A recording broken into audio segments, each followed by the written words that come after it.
கேரளாவில் படுத்த படுக்கையான வயதான தந்தையை வீட்டில் பூட்டிவிட்டு அனாதையாக விட்டுச் சென்ற மகன் மீது போலீசார் வழக்கு பதிவு செய்து தேடி வருகின்றனர். எர்ணாகுளம் அருகே வைற்றிலா பகுதியைச் சேர்ந்தவர் சண்முகன். 70 வயதான இவர் சில மாதங்களுக்கு முன்பு விபத்தில் சிக்கி உடல்நிலை பாதிக்கப்பட்டார். இதனால் வாடகை வீட்டில் படுத்த படுக்கையாக இருந்தார். இந்நிலையில் சண்முகனை வீட்டில் அனாதையாக விட்டுவிட்டு பொருட்களை எல்லாம் எடுத்துக்கொண்டு அவரது மகன் அஜித் வெளியூருக்கு குடிபெயர்ந்தார். பூட்டப்பட்ட வீட்டில் 2 நாட்களாக படுத்த படுக்கையில் அவதிப்பட்ட சண்முகனை வீட்டின் உரிமையாளர் பார்த்து அதிர்ச்சி அடைந்தார். புகார் அடிப்படையில் சண்முகனை மீட்ட காவல்துறையினர் அரசு மருத்துவமனையில் அனுமதித்து சிகிச்சை அளிக்க ஏற்பாடு செய்தனர். தந்தையை அனாதையாக விட்டுவிட்டு சென்ற மகன் மீது வழக்கு பதிவு செய்த காவல்துறையினர் அவரை தீவிரமாக தேடி வருகின்றனர். சிவகங்கை அருகே வடமாநில தொழிலாளி கொலை செய்யப்பட்டு எரிக்கப்பட்ட சம்பவத்தில் 2 ஆண்டுகளுக்கு பின்னர் 9 பேர் பிடிபட்டுள்ளனர்.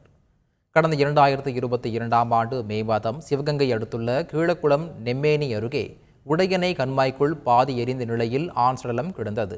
இது தொடர்பாக வழக்கு பதிவு செய்த தனிப்படை அமைத்த போலீசார் சம்பவத்தில் ஈடுபட்ட ரமேஷ், நிதிஷ், செந்தில்குமார், சக்திவேல், கோபி, மோகன்ராஜ், வெங்கடேஷ், யாசின், தவமணி ஆகிய 9 பேரை 2 ஆண்டுகளுக்கு பிறகு தற்போது கைது செய்துள்ளனர். பிரிக்ஸ் கம்பெனி நடத்தி வரும் ரமேஷ் அளித்த வாக்குமூலத்தில் பீகாரைச் சேர்ந்த கிருஷ்ணா சிங் மற்றும் சரத் ஆகியோர் வேலைக்கு சேர்ந்த பின் தனது கம்பெனியில் திருடியதாகவும், சரத் தப்பி ஓடிய நிலையில் கிருஷ்ணா சிங்கை கட்டி வைத்து தாக்கிய போது அவர் உயிரிழந்ததாகவும் கூறியுள்ளார்.